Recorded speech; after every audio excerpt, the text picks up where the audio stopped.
Nandito na ang programang napapanahon, malalapitan at maaasahan. TV Natin Canada. TV Natin Canada, atin ito. Good morning, everyone. Good morning. So lovely to see you here, and welcome to Agincourt Community Services Association, Dorset Park Community Hub. It is great to see you all here today on this very special day. It is my pleasure right now to introduce to you Scarborough Centre MP Salma Zayed, a true passionate advocate for our community. Good morning, Salma. MP Salma. Thank you, Lee. It's great to be here at Dorset Park Hub. It is my second home, and all the staff here and Lee have always been very cooperative. They are just a phone call away. So, good morning, mabuhay. Thanks to all of you for being here today. Magandang umagapo, and also Happy Filipino Heritage Month also. Yes. Not long in February this year, I met some of you when our Minister for Immigration, Refugees and Citizenship, Minister Ahmed Hussen, announced that caregivers will soon have access to 2 new 5-year caregiver immigration pilot programs. These programs allow caregivers to come to Canada together with their family and provide a pathway to permanent residence.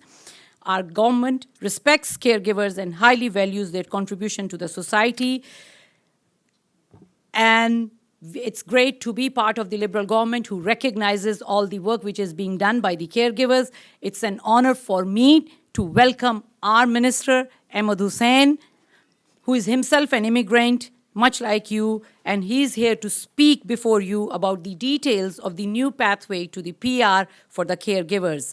This is not a program that will be rolled out far in the future. It is coming in. This is launching very shortly. So without further delay, I am proud to present to you our Minister for Immigration, Refugees and Citizenship, Minister Ahmed Hussen, and also the Member of Parliament for York South Western, a great community advocate, a grassroots person who came to Canada as a refugee, and today here he is standing before you as Minister. This is what Canada is about, a land of opportunity. Welcome, and I also want to welcome our colleague, Member of Parliament, John McKay, Member of Parliament for Scarborough-Gilwood, John McKay. So please, over to our Minister, Ahmed Hussen. Thank you very much, Salma. And thank you, John, for joining us. It's a pleasure to see you today.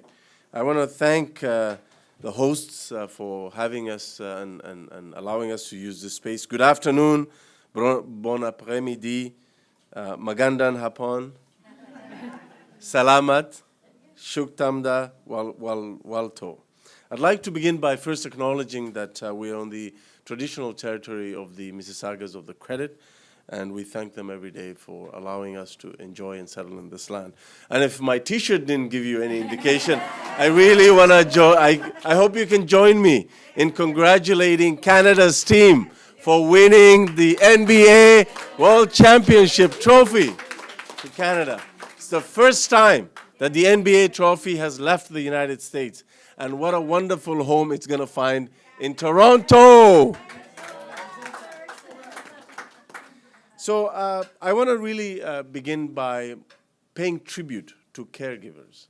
There are thousands and thousands of caregivers in the past and in the present who have come to Canada to start a new life and care for our members of the community, families, seniors, and others. Caregivers have helped us raise our children while the parents go to school or work. Caregivers make their own contributions to our economy. They support families by enabling many, many Canadians who otherwise may not be able to have someone responsible for their children to work or study outside the home. And we have, as a government, taken the issue of reuniting caregivers with their family members very seriously. It was one of our main priorities when we got into office in 2015. And we've improved our support for caregivers by eliminating the 64,000 backlog in the old living caregiver program. And yes, caregivers used to have to wait between 5 to 7 years to reunite with their own family members.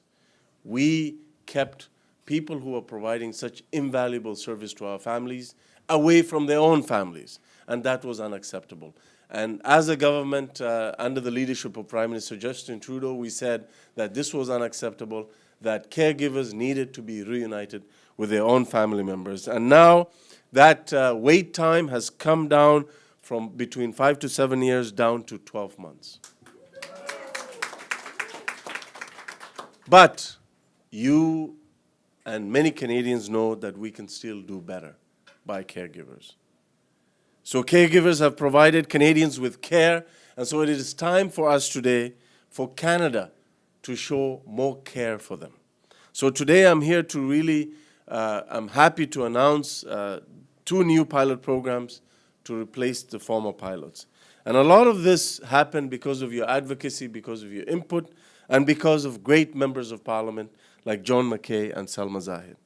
So today I'm happy to announce the new home child care provider and home support worker pilot programs. These 2 new pilot programs will provide caregivers a permanent way to become permanent residents to Canada. How will it work? All people wanting to become caregivers in Canada will be assessed for permanent residency before they arrive in Canada. So caregivers that come here and have a work permit and have a job offer will have a solid path to becoming permanent residents once and for all. They know that once they meet the work requirement, they will have a solid path to become PR. In addition to that, when a caregiver receives the initial work permit through either one of the pilots, that permit will be caregiver specific, not employer specific. This will allow caregivers to be able to leave an employer and work with another employer within the caregiver industry. This is something that we've heard very loudly and clearly from you, that you needed the flexibility to be able to remove yourself from a situation in which you felt vulnerable. And so for the first time, we'll be moving ahead to make sure that work permits for caregivers are not tied to the employer, but are tied to the occupation. That gives you the flexibility, it gives you the confidence, and it also responds to your concerns around vulnerability. The other major thing is not only was it the right thing to reunite families faster for caregivers and to reduce the processing time and to eliminate the backlog, in order to prevent this problem in the future, caregivers moving forward will be able to bring their family members with them. So we are enabling them to bring their family members, their spouse and their children. Their spouse will be able to have an open work permit, and their children will have a student permit so that they can go to school. So let me make it clear to everyone in this room and beyond, under the leadership of Prime Minister Justin Trudeau and our government, there will be no longer family separation of caregiver families.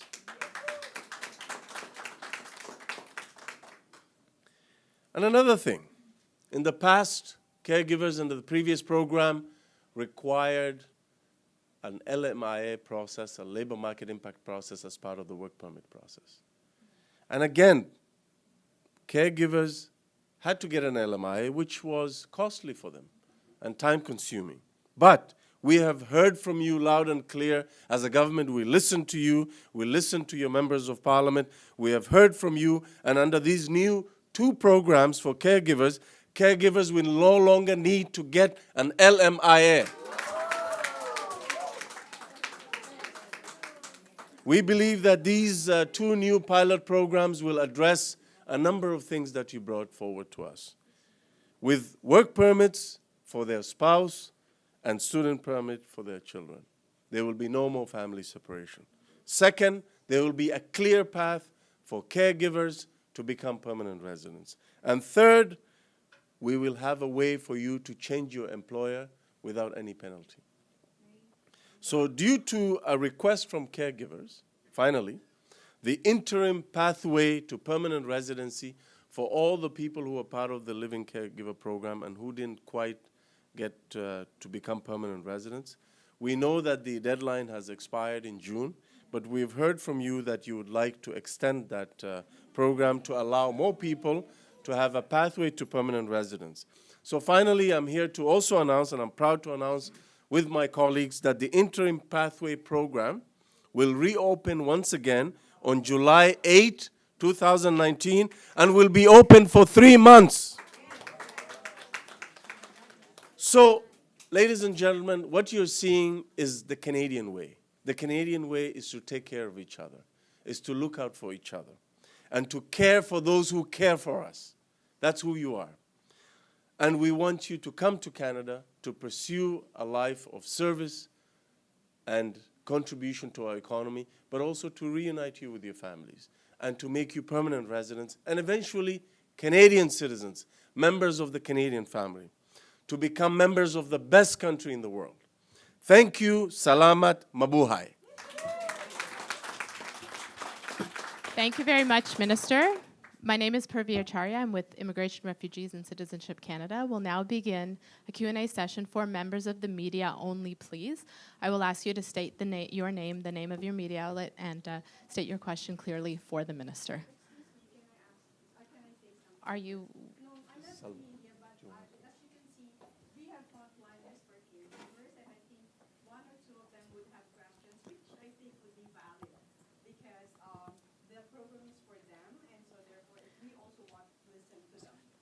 So we'll do the media questions first. We'll see how much time he has, and then we'll let you know. So, member of the media, okay, over here.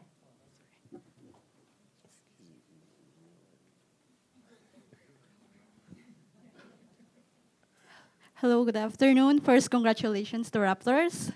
Yes. I'm Shiny from Pinoy Canada Forum, and I'm one of the submit my paper last March 4 for interim program. My question is regarding the interim applicants. So we heard already that we will reopen this in July.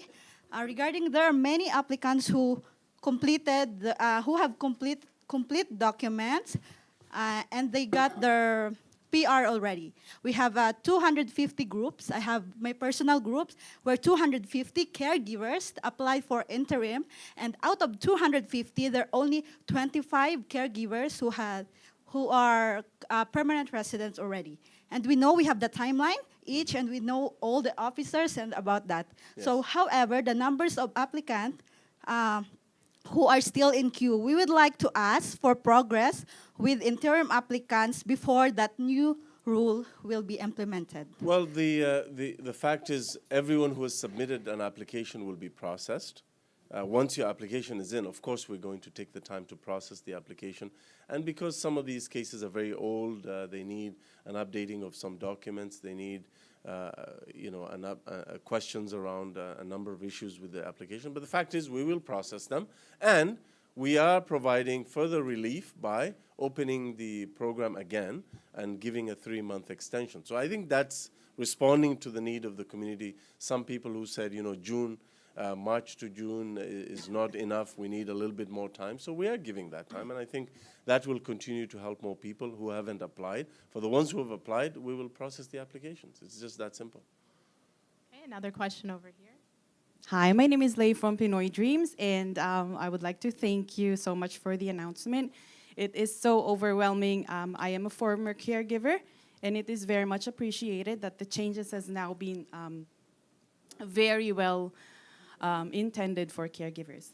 So my question is for the requirements for the work permit. Would it still include the language test and medical tests and all of that?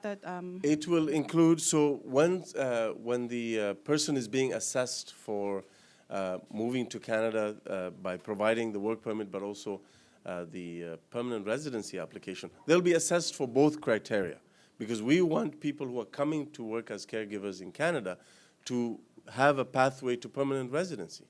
This is not a temporary foreign worker program. And so they'll be assessed on both counts, and all the admissibility criteria have to be met for criminality, health checks, and so on. And then the work permit will also depend on whether they have a legitimate work offer, job offer, as well as their own ability to work as a caregiver. They have to demonstrate that they have the necessary skills and experience and educational background to work as a caregiver in Canada. The difference is they'll be assessed before they come to Canada so that there's no more confusion of people being here but not actually having access to PR. We're eliminating that. And we're eliminating the family separation by allowing them to bring their family to Canada. So, sorry, just one more question. So just to clarify, LMIA is not required. No more LMIA. For new caregiver applicants or just for extension? Moving forward, there will be no more LMIA under the two new programs.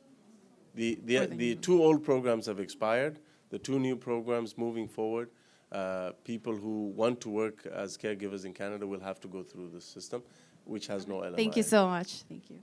You're welcome. Hi, Minister. How are you? This is Niza from Global News. Hi. So it says here that the CLB language level will be increased to level 5 from level 3. What's the need of this increase? The language level requirement is based on the most basic level that is needed to function in Canadian society. We have to think not just of this individual or their family as a worker, we also have to think of them as a permanent resident, a potential permanent resident who will integrate into our society. And to do that, I think Canadians rightly expect that anyone who is immigrating to Canada through our economic immigration streams has the minimal language requirements that is necessary to function in Canadian society. And that's what this reflects. It's not cumbersome, it's not overly strict, it's a basic requirement that is meant to integrate people into our communities. Will applicants have an opportunity to retake that test? Applicants will be assessed on criteria before they come into Canada. You have to understand that in the previous programs, the confusion happened because people would come and work as a caregiver but never have access to PR because they wouldn't have the necessary requirements for permanent residency to Canada. We're eliminating that possibility of having people in limbo by assessing them before they get to Canada, both for their ability to work as a caregiver, but also as their ability to become PR, so that there's no more confusion. And once they come here, the only thing they have to do is fulfill their work requirement as a caregiver, and then they have a pathway after 2 years to apply as a caregiver to become a permanent resident. TV Natin would like to thank Allied Employment and Immigration Services, located at 55 Town Center Court, Scarborough, Ontario. Telephone number 416-290-6104. Sa Allied Employment and Immigration Services, nakakasiguro ka. This is the kind of government policy that I truly am proud of because we have listened to you. This is exactly what caregivers have asked us to do. Remove the LMIA, make it easier to bring your family, and have a clear path towards permanent residency. This delivers that. Good afternoon, Mr. Minister. I'm Laila from TV Natin Canada. And my question is, when it comes to the educational requirement, will the educational requirement on the interim pathway will be carried over on this new pilot program? The educational requirements are the same educational requirements for caregivers. You have to demonstrate that you have the work experience and a combination of the work experience and educational background to credibly demonstrate that you're a caregiver. And the job offer is part of that mix as well. But this program doesn't just assess your ability to work in Canada as a caregiver. We're looking at also your admissibility potential to come to Canada and eventually become a permanent resident. Thank you very much, and this is a very, very wonderful news. Thank you. Hi, Minister. I'm Kelda from CBC Toronto. Hi. My question is, looking at the new pilot program, step one, a lot of the requirements, they are similar to the old program, and a lot of people, caretakers, couldn't meet those requirements. What do you have to say to those people who are concerned I think what I have to say is that at the end of the day, there are requirements in place to ensure our labor market integrity and the integrity of our immigration system. We are flexible. We have heard from the community. We've removed the LMIA. We are not keeping families apart anymore. The processing time will be much faster. But at some point, Canadians expect us to have an immigration system that tests people on their ability to integrate into Canada.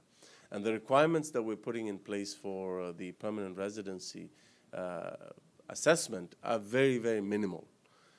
In terms of the caregiver side, we do want people to come and work as caregivers and provide that service, which means that they have to demonstrate that they have those requirements. They have to show work experience and educational background as a caregiver. Thanks, Minister. Hello, Minister. This is Sam from Mingpao Daily. This is a Chinese newspaper in Toronto. I have two questions for you. One is with various announcements. This year's immigration level, the target is 330,000. Yes. Well, this number will be increased? These two new pilot programs are limited in number. Each pilot program is limited to 2,750 principal applicants, and plus their immediate family members. So it is factored within our immigration planning. So well, it is factored within the 330,000. Will the total number increase? Because you have various announcements before. No, the numbers, the immigration levels planning that we have in place, including this year's numbers, take into account all these programs. Okay. We did anticipate bringing into place this one and the rural immigration pilot program. Another thing is that because the Canada and China's the relationship now is in a tense, how is the Chinese international students visa decreased recently? No, we haven't seen any indication of any decrease in the number of Chinese nationals visiting Canada or studying in Canada. China continues to be one of the top source countries for temporary as well as permanent immigrants to Canada. And I visited China in 2017 to open 7 additional visa offices, visa application centers. So that brings it up to 12. And because we anticipated higher volumes, and last year was the year of Canada-China Year of Tourism, and we saw a record number of tourists from China. So the immigration and people-to-people ties are as strong as ever before. Okay, thank you. Yeah. Okay. Thanks, John. Appreciate it. Minister, you have spoken well. And I think looking at you, you have prime ministerial ability. I love my job. I have a good boss. I love my current job. It is nice to see that you are surrounded there by great people, Salma and also Mr. John McCain. We have been publishing equality news for the last 37 years. We credit ourselves to being one of the largest ethnic Caribbean paper. Messages like these that you have, sir, if they are sent to us in time, we will be able to help the ministry. I've met the Honorable Prime Minister on so many occasions for the record's sake. And I think, I will leave copies with you, that we are prepared to give pages of such information, because what you are doing here is service to the community indeed. I congratulate you. 4 years ago, I used to be good looking like you too. Thank you, sir. Thank you. Thank you, Mr. Minister, for this wonderful news. I'm sure it will benefit a lot of caregivers. By the way, I'm Venus. I'm an immigration lawyer, but I also write for Filipinana News, so I qualify as a media. But anyway, so as I was reading the details, so I was going to ask when the implementing details will be released, because I'm concerned about those who are here, caregivers who are here, who would not qualify under either the existing pilots, the interim pathway, or this proposed new pilots. So are there going to be considerations, say an exemption based on humanitarian grounds for those who are already here, who thought that they would qualify, who were misled into believing they have a path to permanent residence, but are in limbo, who are unable to renew their work permits? Because although as wonderful as these changes are, there are still several caregivers who are unable to either regain their status as temporary workers or qualify for any path to permanent residence.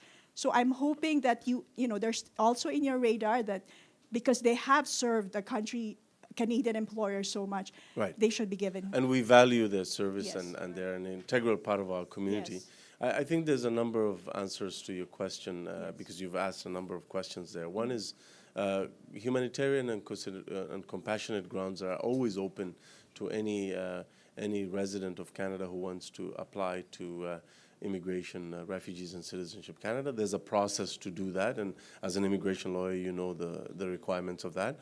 The second thing is that's why we're extending the interim pathway, because we know that there's some people out there who are not quite ready, who would love to get a chance to have a pathway to permanent residency. I'm getting to your question, and they need a little bit more time, and I think some of them will be captured through that extension. We're giving a 3-month extension. I think that's pretty generous, considering that we had a long window as well. And finally, you said something very interesting there. You said they've been misled. We know that a lot of times immigrants are being misled by unauthorized immigration consultants. And they're causing a lot of damage. They're making people lose their money. They're making people miss their immigration deadlines. And we're the government that is finally taking action on this. Previous government tried to do that. They failed. So we are, in the budget of 2019, there was a comprehensive piece of legislation that is finally going to tackle this problem by giving more power to the professional body, the new College of Immigration and Citizenship Consultants, to go after the unauthorized ones. We have doubled the criminal fine, maximum fine, from $100,000 to $200,000 for anybody caught practicing immigration consulting without a license. We are giving more resources to CBSA to investigate these cases. We are providing a new regime called the Administrative Monetary Penalty to go after them. We will, for the first time, have a compensation fund to compensate people who have lost money to unauthorized immigration consultants.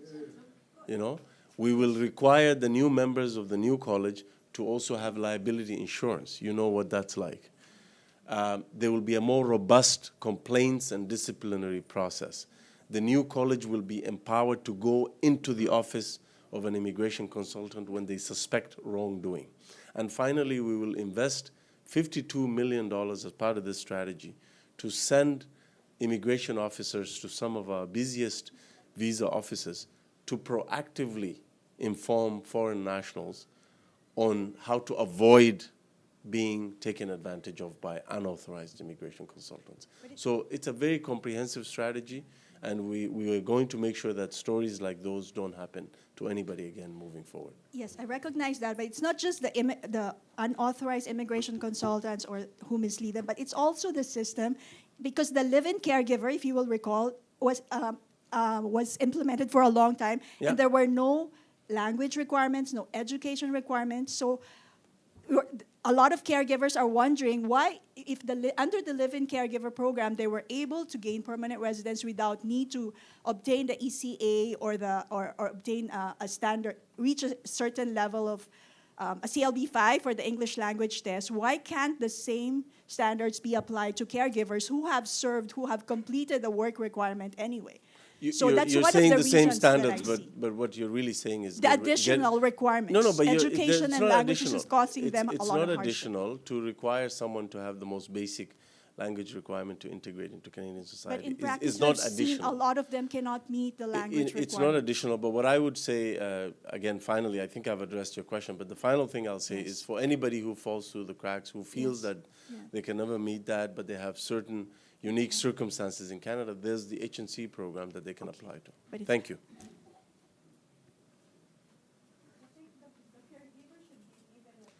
I think we're done, right, for media questions? Is that it? Okay. Thank you very much, ladies and gentlemen. Appreciate it.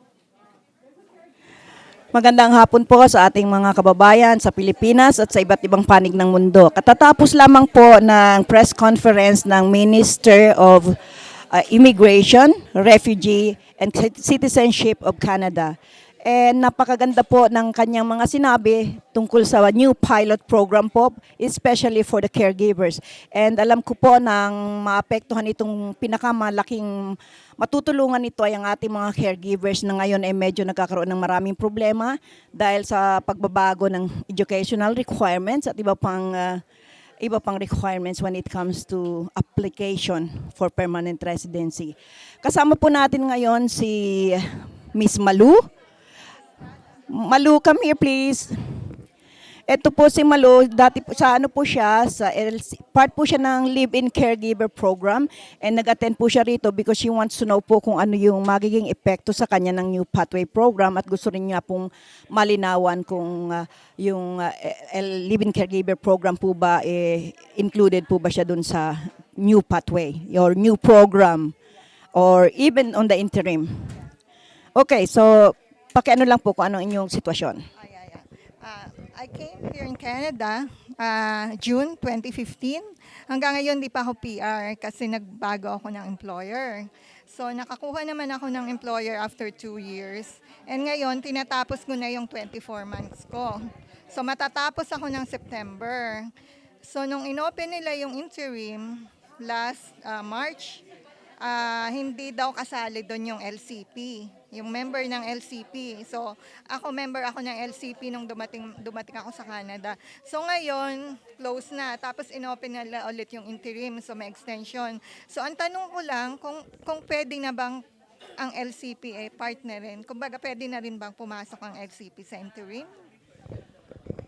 Hindi ko po masasagot ng klaro ang inyong katanungan, pero ipaparating ko po sa ating immigration consultant kung ano ang pwede niyang maitulong sa inyo. Mamaya po ibibigay ko sa inyo ang aming contact number para po maasikaso namin kayo. Sa ngayon po kasi hindi ko nga kayo mabibigyan ng klarong sagot dahil ayoko magbigay ng sagot na hindi ko gaanong sigurado. Dahil ayoko kayong bigyan ng hindi tamang kasagutan. So anyways, maraming salamat po and I hope na ang TV natin po ay makakatulong sa inyong sitwasyon. At kung mga kaibigan din po ninyo may mga ganitong sitwasyon, palapitin lang po ninyo sa TV natin Canada kasi po ang TV natin Canada ay serbisyong pampubliko, especially po sa ating mga caregivers. Maraming salamat po.